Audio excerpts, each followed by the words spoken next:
Willkommen, bienvenue. Welcome once again to another live stream. This is the Love Entrepreneurs Show with Eleri Cosslett. My name is Gareth Wax of the Many Purple Hats. And today we're talking about busy for busy's sake. Are you running around chasing your tail, doing busy work? I used to play games, computer games. I don't tend to do it so much anymore, but that's lack of time. But when I used to, the games I used to do used to be you had to go find the flask and find the cabinet and put it in the cabinet, and then you had to run around here and pull the lever, go back, take the flask, and it was called busy work. It was just running around doing stuff for the sake of doing stuff without any real point to it.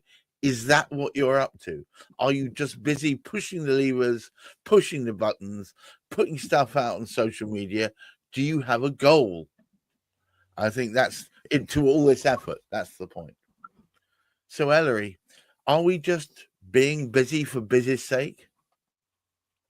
I think so. I think this applies to all of us. I see entrepreneurs of all shapes and sizes, business people of all shapes and sizes, and there's not one that, the amount of times I could have been a billionaire by now, but the amount of times that people have told me, oh, I'm doing all the right things, I'm posting every day on social media, I'm doing this, I'm doing that. Well, that's great, I say to them. And I say, well, how's that worked out for you then? Right. They sort of look at me in a mesmeric, sort of weirded out way, going, well, what do you mean? Well, I've got loads of likes, they say. Well, that's lovely. How's that worked out for you? I keep saying. And what I'm meaning by that is, has that translated into any income for you? Yes. Have you got sales out of it? That's the thing. Have you got sales out of it? And the answer is always no. Right. It's never, ever, ever been yes. And this really intrigues me. I mean, I get the opposite way around. I'm doing all the things I should do on LinkedIn, but I'm never getting anything, and nobody ever gets. I never get any sales out of it, so LinkedIn must be rubbish. And I said, exactly, yeah, good workman blames their tools, right? Or bad work rather blames their tools. But it's often not the amount that you're doing; it's often how refined that is. It's as simple as this, right? I don't do anything, absolutely nothing, unless there is a very clear intentional outcome. Whether it's moving my business forward, whether it's gaining a new client, there has to be a something. There is no chat that happens in my world or time that I spend which is not designed to achieve a very specific outcome. And that comes from the importance of planning. And that is why I bang on day in, day out to people at Love Entrepreneurs and the wider audiences I deal with. You will never get anywhere unless you sit down and plan. And the easiest way to do that is to learn from people who've done it before, who do it every single day, and just do what they do. It is not difficult once you know what to do. But the amount of people that don't do that is astounding. So what happens, Gareth, you've seen this a million times in your work, they run around with shiny object syndrome, jumping from one lily pond leaf to the next, to the next, to the next, listening to the last person they've spoken to, but they don't actually keep at something and become a master of it. There is no thing. Keeping at, I think, resilience and to a certain extent repetition, and also the fact that you're being consistent in your approach. I mean, forgive me for referring this back to LinkedIn, but obviously that's the pond in which I play most. And on LinkedIn, almost never, I'm sure someone's going to countermand me, say, oh yeah, I did the other week. Very rarely do things all fall into place at the first go. You've got to keep gently pushing it out there so that people see you as consistent. Absolutely, but you've also got to engage with people who have liked you. Well, yes. How many times I ask people, okay, XYZ has liked you. Did you send them a message? And they all look at me going, no. Well, why are you doing this then? What is the point? If you're not going to follow up with the people who've liked you, they have made an indication that they like what you've got to say. follow up with them. And this is where the hard work comes in, right? Because this is not a done for you service. You've put that post out, you've got likes, you have to then follow up with those people, because every single one of those is a potential lead, and that involves daily discipline. That D word that everybody hates, but it is a discipline thing. It's an hour a day, 2 hours a day, whatever. No phone calls in that time. Follow up, follow up. Do it consistently every day. And you know what? When you've got that income stream coming in, you can employ somebody else to do that for you. That's sort of how it all works. It doesn't just happen like that. So I also want to talk to you about another malaise. I was talking to a completely different guy, a client of mine, David Chernick, who's a sales guru, and he said, that word again, guru. That word. I call him a guru. He's brilliant. He looks like a guru. He's got a huge long beard. The reason why I want to talk about this is a lot of people put in all this hard work, and when it gets to the punch, they then don't ask for the order. So exactly. They can't close the deal. Yeah, so they get to the point, they're in the same postcode as the deal, but they don't go say, right, we've done what you asked, we've done the preparation, we've shown we can do it, we've got all these affidavits and everything else in place. You've said you're convinced we can do it. Can I have the order, please? Or better still, can I have the order, and when do you want it to close by? When do you want it to... Gareth, it comes back to planning and training, right? You don't plan an expedition to Mars without making sure that all your engineering kit is working seamlessly and having had trials. This is part of it. You need to be able to, plan up. You need to be able to identify, what am I good at? What am I bad at? What do I need training in? You can't just set up a business and go, oh, well, I'm not very good at sales. Well, a lot of people do. I was speaking to two young lads only yesterday who had approached me saying, I want you to do loads of LinkedIn promotion for us. And I said, do you know who your target audience is? And they said, well, kind of. We're just really good at making the things and doing the work. And I said, but if you don't know who you're selling to, how are we supposed to promote you? Exactly. So what we do in our little incubator, in our planning up sessions, is we get people to create the business, and we get them to test the business out before they go live, so that they know precisely who their audience is, where they live, where to go fishing for them, meaning that they will get an outcome. And this includes things like, how do you close a deal? You just practice it. None of us, it is an absolute fallacy to say that people find it easy to ask for the deal closure or the order. They don't. None of us do, because we're not constructed that way. We learn it.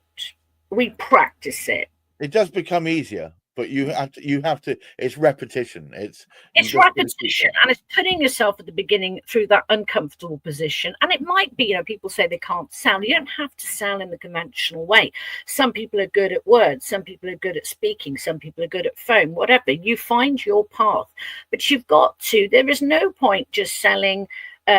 Setting your store out there and not getting either a team of people in place or learning to do it yourself. And it doesn't have to be a hard sell, it doesn't. You sell and you quantify the benefits and you speak to people's problems. To their pain point. Once people feel that you really are speaking to them personally, they change, and every single deal is about it's about personal relationships. Yeah, I think and if I bring up another point, yet again, slightly to do with LinkedIn, but we are living in a world right now where we're almost being encouraged to disengage from personal engagement. We're using proxies. We're using an AI tool to say what we really mean. We're using an AI tool to reply to somebody else's AI content. So this loses all the humanity in the process whatsoever. So I'm encouraging people, really get to know your prospect, really get to know your client, really get to know with the people you're you're proposing to Well, sell spend people. time learning how to do this. Yes. Spend time with people, with experts, people like myself, people like Gower, who have done this time and time again, who do it anyway in their businesses day in, day out, and learn from people as we have learned from people. And we do continuous training on things like this for ourselves. This is not a once done forever. We do continuous training on things like this. It's things like this. Keep challenging yourself. Learn. This is an investment in yourself. To learn to do things like this is not wasted money. You will save yourself so much time. For example, I prefer human contact. Therefore, I know you do too. Why can't people learn to do videos? In a video, you can reach one to so many, but you can tell your personal story. You can tell what your product, what pain point your product is supposed to hit. People are much more likely and much more motivated to engage with people's passions than people think. Right. And I know that I speak to a lot of people and they say, I'm all right with a little bit of video, but I just don't want to do it live. And I think it's their innate fear of being judged. And I think they need to understand that if they're going to represent what they love and what they do to other people, people need to see that in them. They need to get comfortable with being uncomfortable. They need to get comfortable with being uncomfortable, and that's where you learn resilience and breakthrough. You do it often enough, you get used to it. It's like anything. And by the way, to all of those who are out there who are thinking that we do this without feeling butterflies or apprehension, no, we both feel it. But the truth is, you need to channel that feeling that, oh, there's a possibility it could all go wrong, into making it go right, just using the energy to propel yourself forward. It is that anxiety, that anxiousness, that's the kind of energy that it can help you actually make it better, because it makes it feel more real. And I think that's what we're lacking at the moment. Real interaction. That's exactly as you say. Business is done through emotion and engagement, and you can only get that through spending time getting to know each other. And also through planning, Gareth, through planning. And I mean, I'm going to take you right back to the planning. You know, there is no business. And the amount of people that just go off and launch rockets, and they've gone around 20 different avenues and angles, and they're still going around and around and around and around in circles, being busy. Right. Put everything down. Come back to your white paper and focus on, what does this activity that I am doing or I'm considering doing give me in terms of monetary compensation? Where does that lead to actual bums on seats? That's what it's all about. It's about that bottom line. Yes, there's impact, and that's all part of it. But ultimately, it has got to lead to profitability and to clients. And that process is well worth investing some time and money into learning how to do that properly, because there is no substitute. You ask any barrister, you know, and they're cross-examining, or any presenter for that matter, everyone goes, oh gosh, you know, you sounded wonderful, you know, it's so easy, it looked so easy. Every single one of them will say, yes, it's funny, isn't it? The harder I practice, the luckier I become. And being successful is about spotting patterns, placing yourself at the corner of the street so you can catch the opportunity when it comes by. And the only way you get better at catching opportunities is getting better at placing yourself there, ready to catch it when it goes by. You actually have to put yourself. Yeah. And catching that wave, that is absolutely what it's about. And actually could only identify those waves coming from little waves into big waves when you stand back. When you're busy in the middle of the ocean, flapping around, trying to swim, you will never see anything. So, Eleri, would you help round us up today by summarizing position on being busy for the sake of being busy? Put it down and stop doing it. Stop everything you're doing. Every week, take time out to just stop everything you're doing. Take time to evaluate how has all the activity that you have been doing either that day, do it if you like every day or every week, led to a new client. And write it out. And if it doesn't say it's leading to a new client or it has already led to a new client, drop it. Because it clearly isn't serving you. It's either not serving you because you're not doing it properly, because as I said, you're not following up those likes. Yeah.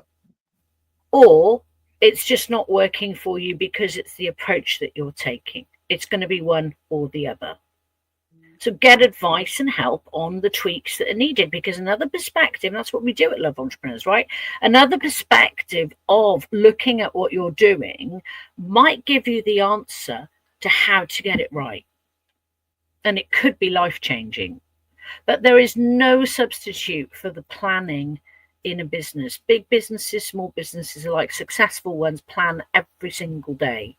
And nothing, absolutely nothing happens in their universe by accident. There is no such thing as accident. We should reduce the amount of accidental occurrences as we can. We should be expecting most of it. And on that note, I want to thank everybody for watching each week. I hope you're learning from this. I certainly am. And Eleri, thank you so much for helping us mastermind this in the first place. And I'd say to everyone, visit love-entrepreneurs.com. You'll notice there's a QR code. Please click on that or follow that, and you too can take part in the Big Fix, which is the pretty much the flagship product, or at least the wheelhouse of what Love Entrepreneurs is all about. Until next week, I wish you all well, and thank you very much for spending time with Eleri and myself. Bye-bye now.